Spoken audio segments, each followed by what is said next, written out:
ایک مرتبہ حضرت سلیمان علیہ السلام نے اللہ سے دعا مانگی تھی کہ میرے بعد آنے والوں کو ایسی حکومت نصیب نہ کرو جو حکومت تو نے مجھے عطا کر رکھی ہے۔ حضرت سلیمان علیہ السلام کی یہ دعا قبول ہوئی۔ حضرت سلیمان علیہ السلام انسانوں، جناتوں، حیوانوں، جانوروں اور ہواؤں پر حکومت کرنے لگے تھے۔ اس کے بعد حضرت سلیمان علیہ السلام نے اپنے دور حکومت میں عبادت خانہ تعمیر کرا لیا۔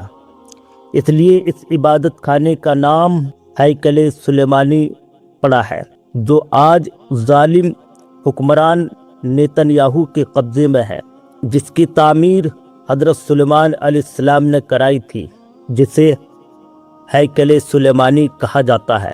ہیکل سلیمانی اس لیے کہا جاتا ہے کیونکہ اس تعمیر کا کام حضرت داؤد علیہ السلام کے بیٹے حضرت سلیمان علیہ السلام نے کیا تھا، جس کو پورا کر لیا، جو آج پورے عالم اسلامی کی نظر اس ہیکل سلیمانی پر پڑی ہوئی ہے۔ ہیکل سلیمانی کا کام، تعمیر کا کام 7 سال تک جاری رہا۔ روایت کے مطابق بہت بھاری تعداد میں لوگوں نے تعمیر کے کام میں حصہ لیا۔ بعض روایت کے مطابق 2 لاکھ مزدوروں نے کام کیا۔ حیرت انگیز بات یہ پائی جاتی ہے کہ تعمیر کے دوران جناتوں نے بھی حصہ لیا۔ وہ دور دراز مقامات سے پتھر اٹھا کر لاتے تھے اور دیواروں کو بناتے تھے۔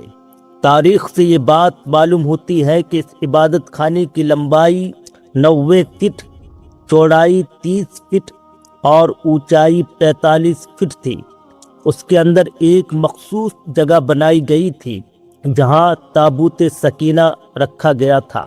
یہ ایک صندوق تھا۔ یہ تابوت سکینہ بہت متبرک مانا جاتا تھا۔ اس میں یہودیوں کے تبرکات رکھے گئے تھے۔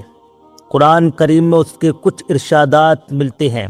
وہ یہ ہے کہ جب اسرائیلیوں کے ہاتھوں سے یہ متبرک صندوق نکل گیا تو فرشتے اس کی حفاظت پر مامور تھے۔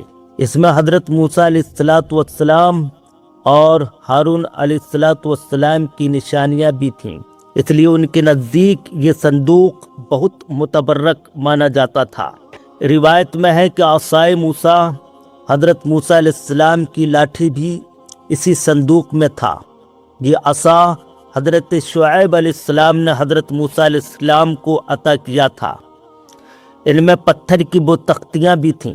جس وقت حضرت موسیٰ علیہ السلام نے اللہ تعالیٰ سے ملاقات کی تھی، جس میں اللہ تعالیٰ کے احکامات لکھے ہوئے تھے، جب طالوت اسرائیلیوں کا بادشاہ بنا تھا۔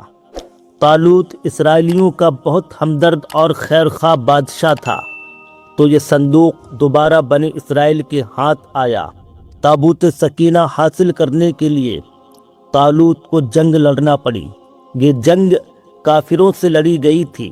اسی جنگ میں طالوت نے اللہ تبارک تعالیٰ سے دعا مانگی تھی، اے رب مجھے صبر کرنے کی صلاحیت عطا کر، مجھے ثابت قدم رکھ اور کافروں پر فتح کامیابی عطا کر۔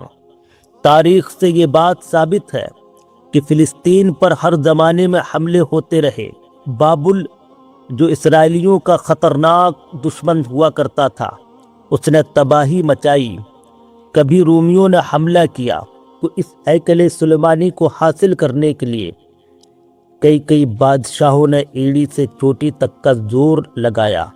جس نے بھی حملہ کیا حضرت سلیمان علیہ السلام کا تعمیر کیا ہوا عبادت خانے ہیکل سلیمانی کو بھی نشانہ بناتا رہا۔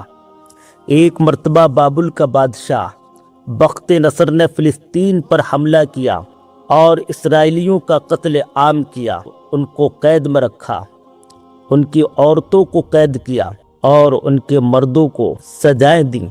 بخت نصر فلسطین سے 10 لاکھ یہودیوں کو کھدیڑ کر عراق لے گیا اور وہاں غلام بنایا۔ بخت نصر کے زمانے کے بعد پھر یہ قوم فلسطین میں آ کر آباد ہو گئی۔ رومی بھی اکثر فلسطین پر حملہ کرتے رہے۔ ہیکل سلیمانی کے جو بھی نشانات تھے، جو بھی چیزیں تھیں، جو حضرت سلیمان علیہ السلام نے محفوظ کر رکھے تھے، جس کو حفاظت کے ساتھ رکھا گیا تھا، جس میں حضرت موسیٰ علیہ السلام اور دیگر انبیاء علیہ السلام کی چیزیں موجود تھیں، حملوں کے جد میں آ کر مٹتے رہے اور وہ چیزیں ہاتھوں سے نکلتی رہیں۔ آخر میں روم کے ایک بادشاہ ٹیٹس نے ہیکل سلیمانی کو آگ لگا کر بالکل تباہ برباد کر دیا۔ یہودیوں کا دعویٰ ہے کہ ہیکل سلیمانی کی زمین پر مسجد اقصی تعمیر کی گئی ہے، اس لیے یہ یہودیوں کی ملکیت ہے۔ آج بھی یہ تنازع ایک مسئلہ بنا ہوا ہے، جس کی وجہ سے بیت المقدس کی سرزمین پر آج تک جنگ جاری ہے، جو آج کے وقت نیتن یاہو کے قبضے میں ہے۔ اسرائیلی مسجد اقصی کو شہید کرنے کی کوشش میں لگے ہوئے ہیں۔ بہرحال حضرت سلیمان علیہ السلام اللہ پر یقین رکھتے تھے اور ہر معاملے میں اللہ پر بھروسہ رکھتے تھے۔ حضرت